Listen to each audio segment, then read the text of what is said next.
I think we've seen social media, although I don't love social media for lots of reasons, it has been a very positive thing for the renal community, because now we can talk to patients all around the world and find out what's going on in their countries, and what types of dialysis people are doing, what machines are available. And I think that if we want to think globally, we need to we need to expand. We collectively, the patient community and the clinical community, really need to expand our thinking. So constantly asking, are we moving things forward all the time, not just carry on doing what we've always done? And it's great to hear that you're doing the pilot in Singapore, for example, to hopefully encourage more uptake of home. And I think also that those who are looking at developing the new technologies and need to really involve and listen to the patients, because we are able to help give so much insight.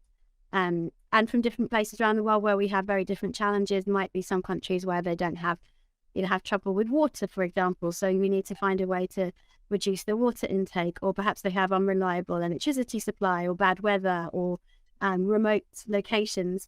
We don't have that problem so much in the UK, but perhaps we can learn from Australia, because that when we work together like that, we come up with optimal solutions that help everybody.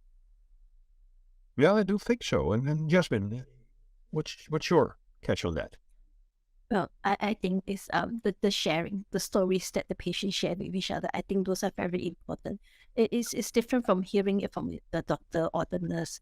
It's when they share, it is personal, and I think that encourages each person to continue going.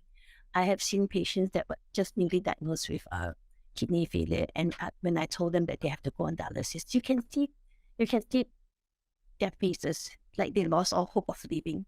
I still always have this image of this old gentleman. He just gave up. Whenever he comes to the clinic, he asks to be pushed into one corner where he faces the wall, and he says that, no, I don't want to talk to anyone. So, but when we got other patients to share and show him that, even though you start dialysis, you can still have a very quality life, good quality life, and you can still do lots of other things. He starts to open up and warm up to the whole idea. I think patient's voice, that is one of the most important things. And collectively, those voices, if they were to make enough noise, and the government agencies can hear that, okay, so we need to increase the number of dialysis per week, we need to increase the hours, we should subsidize this, because at the end of the day, it gives quality of life back to the patients, and then, the health-wise, they are also better. Basically, less medications, less heart problems, less.